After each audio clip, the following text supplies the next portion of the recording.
There's a place within you that no system can regulate, no circumstance can imprison, and no voice can silence unless you permit it.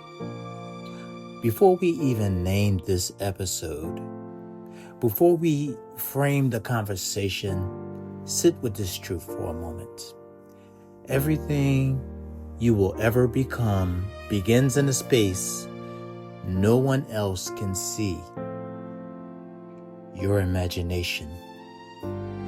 This is TDWP. I'm Aaron Monte. And today we are not talking about something abstract or distinct.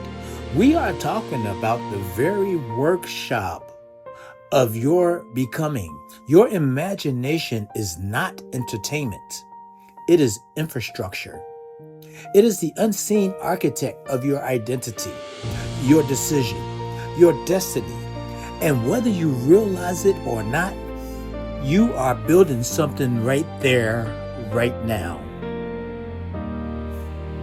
You have been endowed with a creative capacity that mirrors the very nature of God.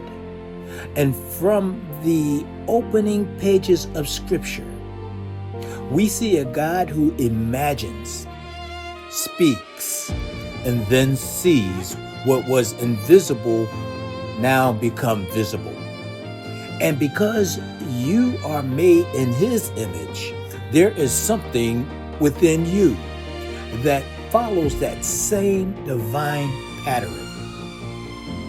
You see it inwardly, you speak it, you move towards it, and over time, it becomes your lived reality.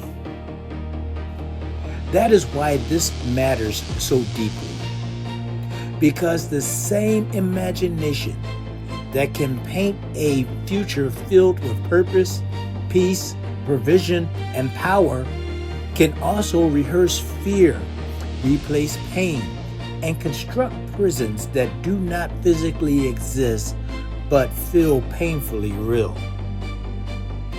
Some people are not stuck because of where they are. They are stuck because of what they continually see. Scripture does not ignore this. It speaks directly to it.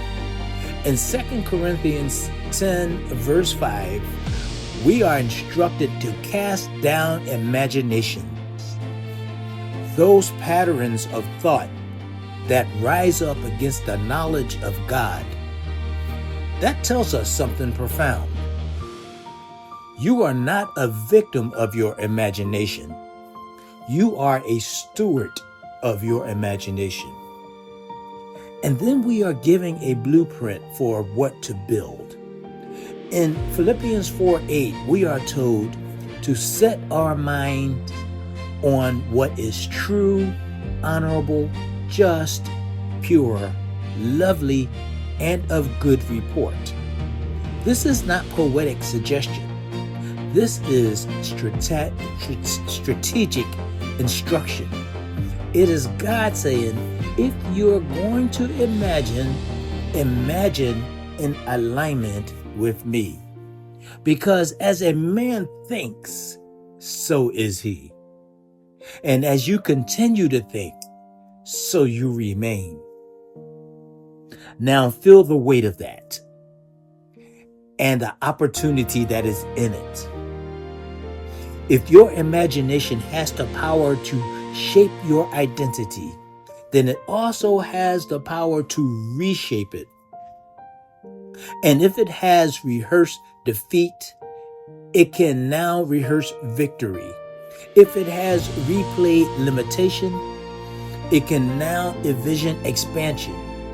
If it has magnified fear, it can now magnify faith. Rising Rebuilder, I want to stretch you today.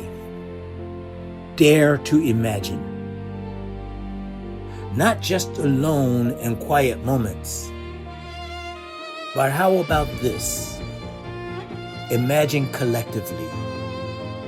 Imagine your spouse. Imagine with your community. Imagine with your tribe. What would happen if a group of people aligned in a purpose and rooted in truth began to see the same elevated future together? What would your family look like if everyone started to imagine healing instead of hurt? What would your community become if it collectively imagined ownership instead of lack? What would your life feel like if your inner world finally agreed with God's vision for you? You don't have to wait for permission. You don't have to wait for perfect conditions. The door is already open inside you. So begin. See it clearly. Hold it steadily. Speak it boldly. And walk towards it faithfully. Because what you constantly imagine, you will eventually embody. And I, for one, am eager to see what your God-given, spirit-aligned imagination will produce. I can only imagine.